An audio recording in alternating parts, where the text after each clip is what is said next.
हम लोग पढ़ेंगे क्लास नेक्स्ट द्विघात समीकरण का मानक रूप होता है a प्लस b का a x square plus bx plus c equal to 0, लेकिन a बराबर 0 नहीं होना चाहिए। इसमें a, b और c वास्तविक संख्या होते हैं और a जो कि होता है वो चर होता है। a के बारे में हम जो भी लिख सकते हैं वो रियल नंबर लिख सकते हैं, लेकिन x जो है इसका कोई ये नहीं होता, इसमें कुछ भी हो सकता है। जैसे कि a हम लोग 0 नहीं लिख सकते, अगर हम a 0 कर देते हैं तो लेकिन ये पूरा हो जाएगा खत्म, तो ये एक रैखिक समीकरण बन जाएगा। ये क्या है? ये द्विघात समीकरण है कि नहीं? इसमें बता सकते हैं कि a क्या है? a क्या है? x स्क्वायर का आगे में कुछ नहीं है मतलब 1, और b क्या है? c। तो इसमें पूरा क्लियर हो गया? करेंगे कि ये द्विघात समीकरण है कि नहीं, हम इसमें पूरा कंफर्म करेंगे कि ये द्विघात समीकरण है कि नहीं। पहले x स्क्वायर और 2x है, इसमें कुछ नहीं करना है, इसको फुल्ली उतार देना है। इसमें कुछ करना है, इसमें इंटू करना है, -2 × 3 कितना होता है? 6 और प्लस माइनस -6 और minus 2 × x 2x x square फिर -2x, फिर इधर का जितना भी है इधर लाना है। तो ये एक ही जैसे दिख रहे हैं कि नहीं? ये भी 2x है, ये भी 2x है, तो इधर का है इधर लाएंगे, प्लस इधर आएगा तो क्या होगा? -2x। तो ये माइनस में है, इधर आ जाएगा तो क्या होगा? और इधर कुछ नहीं है तो क्या होगा? 0। x स्क्वायर उतार देंगे और माइनस क्या होता है? और ये माइनस है तो माइनस ही होगा, और ये प्लस 6 ये ऐसे ही रहेगा। ये द्विघात समीकरण है कि नहीं?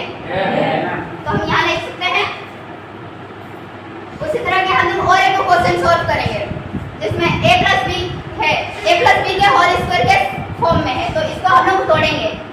a प्लस b का होल स्क्वायर क्या होता है? a square plus 2ab plus b square, x square plus 2 into ये a है और ये b है, 2 into a into b plus b का होल स्क्वायर, और ये बात बराबर वाला इधर का भी कर देते हैं। 2x होता है 2 plus minus 2 into 3 6, x square plus 2 into x 2x, और x का स्क्वायर कितना होता है? x 1 ही होता है, 1 का स्क्वायर, और इधर का उतार देना है।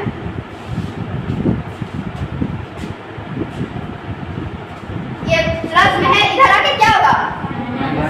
पहले इसको उतार लेते हैं, इधर आके ये माइनस हो जाएगा, फिर ये सीधा है उसको ऐसे ही उतार देना है, फिर इधर ये माइनस में है, इधर आके क्या होगा?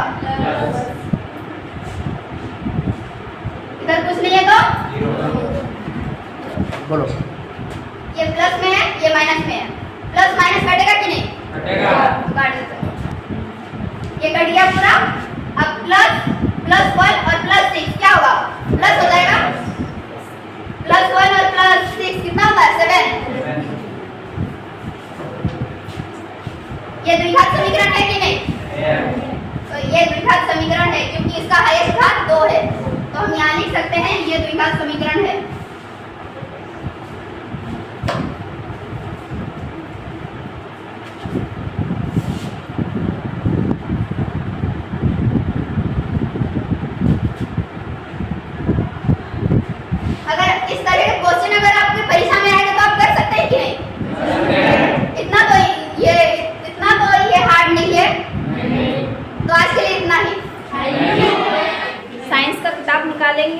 Page number 105।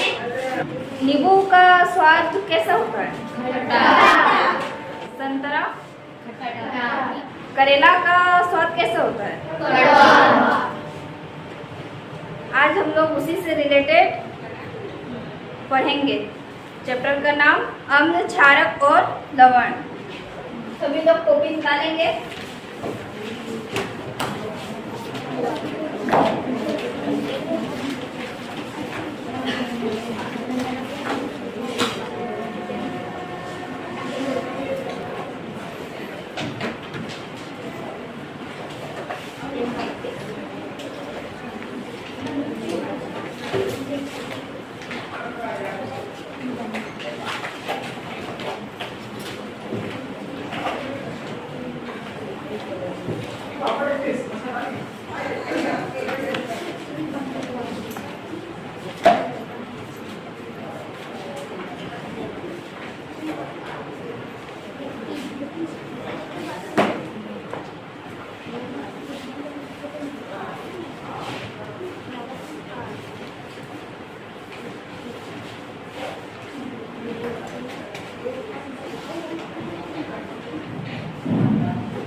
चलो। आज हम लोग क्या पढ़ेंगे? अम्ल, क्षारक और लवण। दही, नींबू का रस, संतरे का रस और सिरके का स्वाद खट्टा होता है। दही का स्वाद कैसा होता है? नींबू का रस का स्वाद कैसा होता है? संतरे का रस का स्वाद कैसा होता है? सिरके का स्वाद जितने भी खाद्य पदार्थ हैं उनमें अगर खट्टा गुण पाया जाता है तो वे सभी अम्ल होते हैं।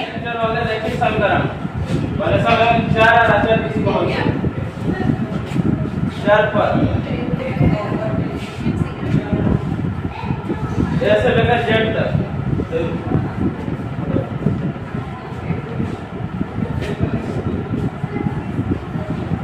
जिसको हम लोग मानते हैं, इसका अगर जो भी रख सकते हैं, वाई के जगह जेड भी रख सकते हैं, वाई भी रख सकते हैं। और अचार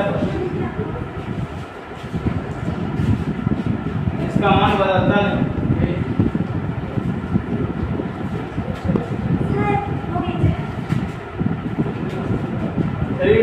फोर रख सकते हो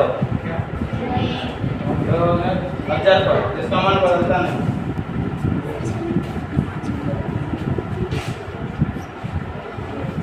अगले समीकरण होता है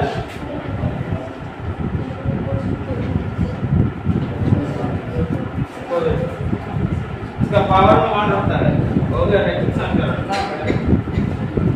एक समीकरण पावर में मान होना रैखिक वाले 1.1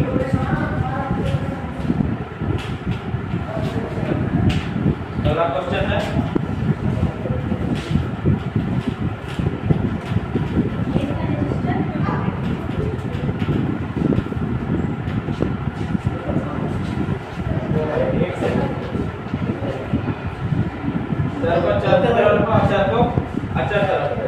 प्लस वाला इधर क्या होगा?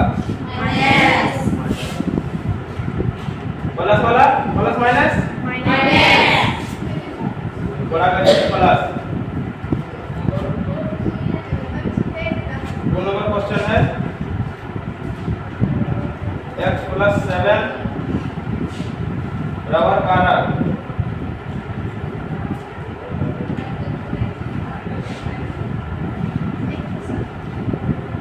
चार को चार तरफ रखो, चार को चार तरफ रखो।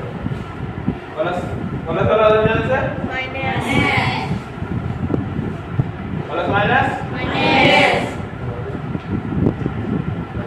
बड़ा का चीज प्लस। आज का चैप्टर का क्या नाम है? इसके लेखक कौन है? तो चैप्टर शुरू करें।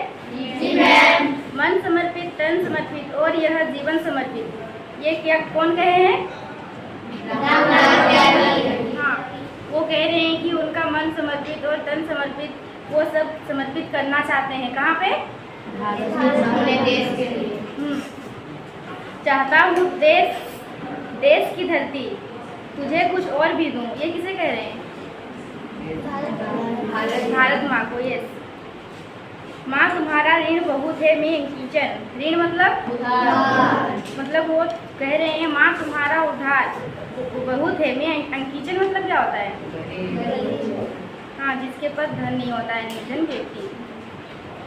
किंतु इतना कर रहा फिर भी निवेदन, मतलब वो इतना कर रहे हैं फिर भी उनसे निवेदन है। थाल में लाऊं सजाकर भाल जब भी। भाल मतलब क्या होता है?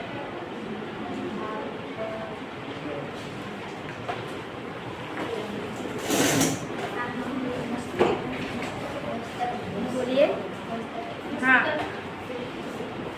मस्तक।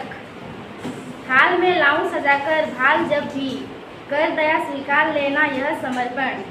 वो कह रहे हैं थाल में लाऊं सजाकर मतलब मस्तक जब भी, कर दया स्वीकार लेना यह समर्पण। समर्पण मतलब जो वहाँ पे वो अर्पण कर रहे हैं। मन अर्पित, प्राण अर्पित, रक्त का कण कण समर्पित। देखो, मन अर्पित मतलब होता है कि अर्पित मतलब भी चढ़ाना होता है कि उनका मन भी मतलब वो वहाँ पे अर्पित करना चाहते हैं, और प्राण भी वहीं पर वो मतलब अर्पित करना चाहते हैं। रक्त का कण कण समर्पित, रक्त का हर कण कण वो समर्पित करना चाहते हैं। ठीक है। चाहता हूँ देश की धरती तुझे और कुछ भी दूँ। ठीक हो, इतना तक हो गया? सबको समझ में आ गया? मांस दो तलवार को लगाओ ना देरी, बांध दो कसकर कमर पर ढाल मेरी। इसका मीनिंग ढाल का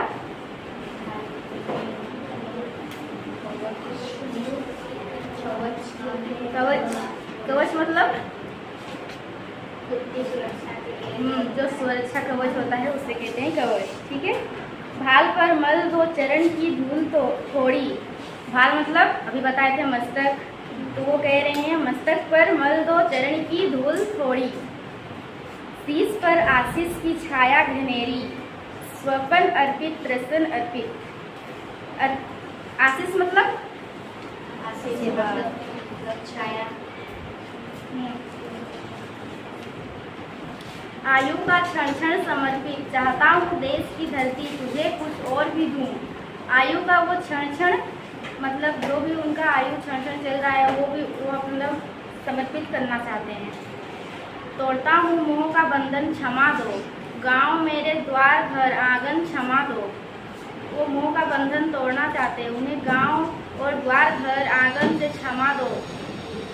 उसे कह रहे हैं आज सीधे हाथ में तलवार दे दो और बाएं हाथ में ध्वज को थमा दो। वो कह रहे हैं कि सीधे हाथ में तलवार दे दो और बाएं हाथ में ध्वज को थमा दो।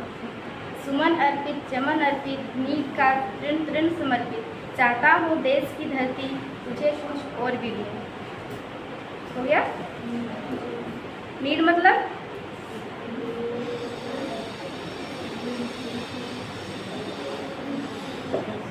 क्या? हौसला। तृण तृण मतलब मसले का हर पहली। हाँ। Good morning students. Good morning ma'am. बैठ जाओ। Thank you ma'am. तो आज हम लोग पढ़ेंगे 15 अगस्त के बारे में, जो हमारा हाल ही में हुआ है। अभी हुआ ना हाल ही में 15 अगस्त हम लोग का, तो अभी हम लोग उसके बारे में पढ़ेंगे। ठीक है? सभी लिख लिए हैं? जी मैम। तो ठीक है, समझते हैं। 15 अगस्त is an important day in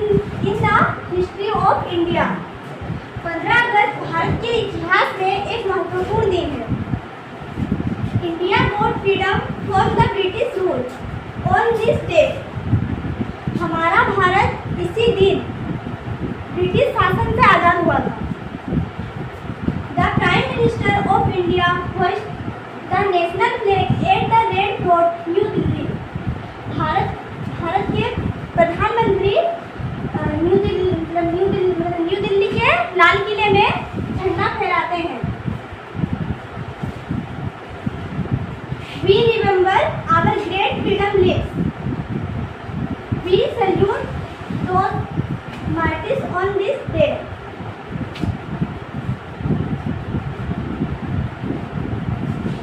हम अपने महान स्वतंत्रता सेनानियों को याद करते हैं जिन्होंने अपने प्राण की आहुति दे दी। The Prime Minister of India hoists the national flag at the Red Fort, New Delhi. Bharat के प्रधानमंत्री दिल्ली के लाल किले में तिरंगा झंडा फहराते हैं।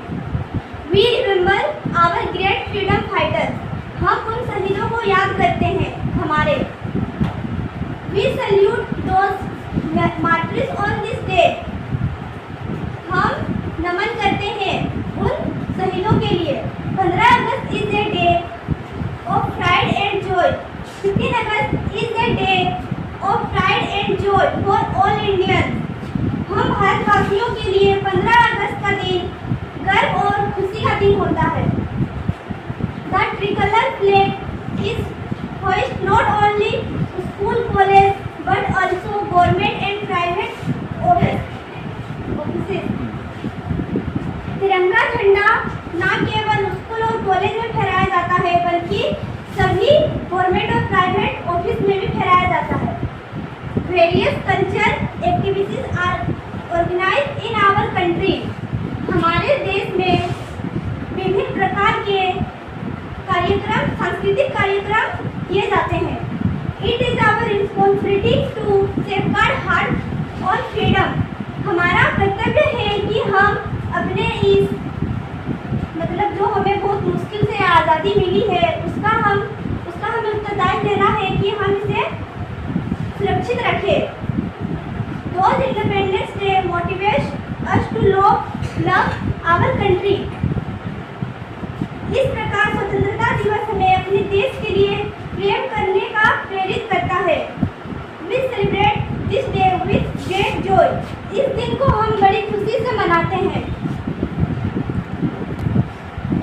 तो इसमें किसी को डाउट है? अगर है तो पूछ सकते हो। Thank you. इस संसार को हम अपनी ज्ञानेंद्रिय की सहायता से समझते हैं एवं जानते हैं।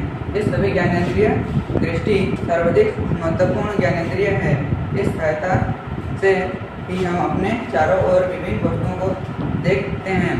दृष्टि द्वारा ही हम पुस्तकों में छपे शब्दों एवं वाक्यों को देख पाते हैं। क्या आपको पता है कि हम वस्तुओं को किस प्रकार देख सकते हैं? किस प्रकार से हम वस्तुओं को किस प्रकार से देख सकते हैं? उसमें क्या अगर ये हो तो देख पाते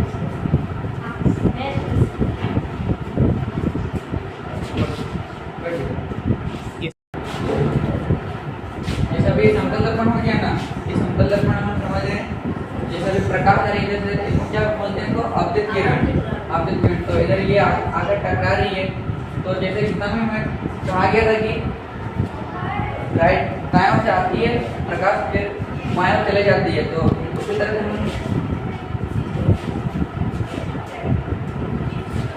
हम इसको ये किए हैं हम। तो ये भी जा रहा है बाएं ओर जा रहा है, देख सकते हैं प्रकाश को। तो इसको क्या कहते हैं? परावर्तित किरण कहते हैं। तो जो इसके हमने जो आई डिनोट किए हैं इसको हम क्या कहते हैं? आपतन कोण। और जो आर डिनोट किए इसको क्या कहते हैं? परावर्तन कोण।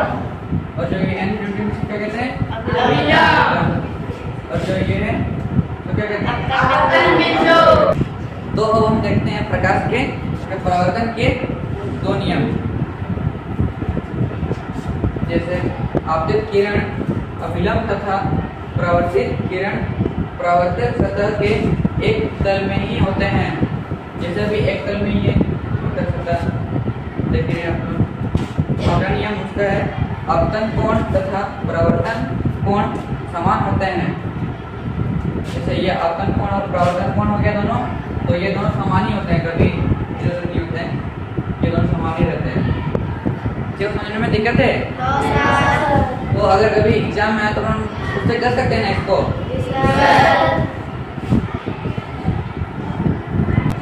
तो ठीक है, आज के लिए इतने ही करते हैं। वर्णमाला किसे कहते हैं पता है तुम लोग को?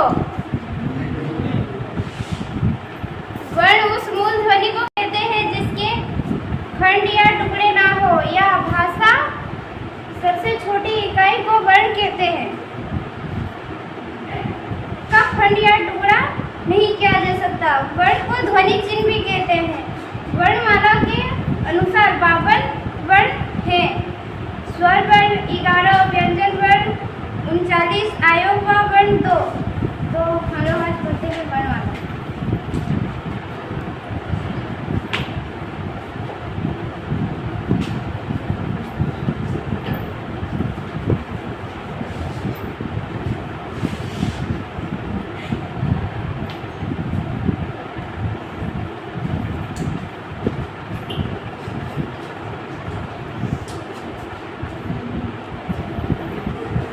वर्ण भाषा की सबसे छोटी इकाई को वर्ण कहते हैं, या वर्ण को ध्वनि चिन्ह भी कहते हैं। हिंदी व्याकरण में 52 वर्णमाला होते हैं। आज का हम लोगों का चैप्टर 1 का है, जो प्रश्नवाली 1.1 का है, जिसमें हम लोगों को ये जो कुछ संख्या दिए गए हैं इनको आरोही क्रम में लिखना है। मतलब जो आरोही क्रम होता है वो छोटे से बड़ा होता है। इसमें सबसे छोटा कौन है? -20। हम बताए हैं कि जो सबसे बड़ा माइनस में होता है वही सबसे छोटा होता है। इसलिए -20 से बड़ा कोई दिख रहा है? -4। -4 से बड़ा 0। 0 से बड़ा 3 से बड़ा 5 और सबसे बड़ा 50। तो इस संख्या में सबसे छोटा कौन हो गया? और सबसे बड़ा 50। तो ये हो गया आरोही क्रम में। अवरोही क्रम में भी हम इसको लिख सकते हैं।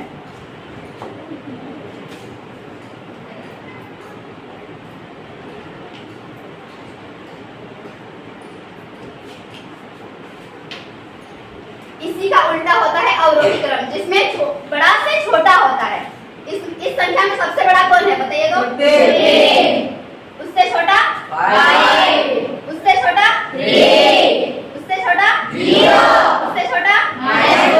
उससे छोटा -20। तो इसी का उल्टा हुआ कि नहीं है? तो आरोही क्रम में छोटा से बड़ा होता है और अवरोही क्रम में बड़ा से छोटा होता है। क्लियर? कोई डाउट? सीता और राजू दोनों अपने दोस्तों के साथ आंगन में खेल रहे हैं। कौन कौन आंगन में खेल रहे हैं? सीता और राजू। माँ ने आवाज लगाई, सीता ओ सीता, राजू ओ राजू, जल्द ही आओ, नाश्ता करने का समय हो गया है। कौन बुलाया?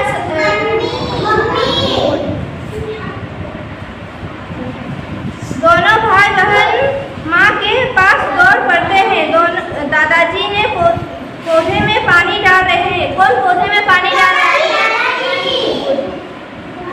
दादी चावल चुनने की लगाए हैं। कौन चावल चुन रहा है? पिताजी साइकिल लेकर बाजार जा रहे हैं। कौन साइकिल लेकर बाजार जा रहे हैं? अपने खेत की रखवाली कर रहा था। अचानक उसे दिखा आसमान से उतरता पंख वाला हाथी। हाथी बहुत मिलसारा था। निकला वह टीटू से बात करने लगा। कुछ ही देर में दोनों में दोस्ती हो गई।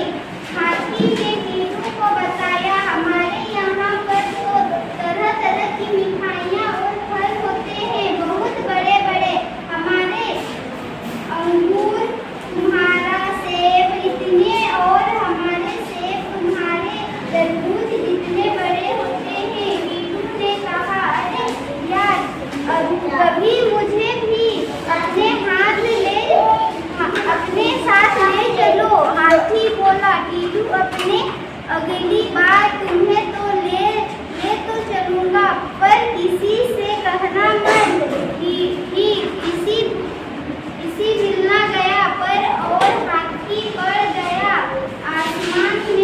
टीटू से कहा गया। उसने हाथी वाला बात अपनी पत्नी बसंती को बता दी। बसंती भी टीटू के साथ जाने की जिद करने लगी। टीटू ने कहा ठीक है तुम भी चलना, पर किसी से कहना मत। लेकिन बसंती से भी रहा ना गया। उसने बात दिया चाची को, चाची ने बताया चाचा को, चाचा ने दादा को, दादा ने दादी को, दादी ने, और सब के सब आसमान की सैर के लिए आ गए।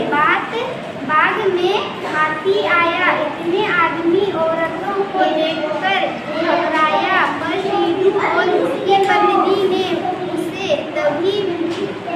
सभी को ले जाने के लिए मनाया। फिर टीटू ने पकड़ी हाथी के पूंछ, बसंती ने पकड़े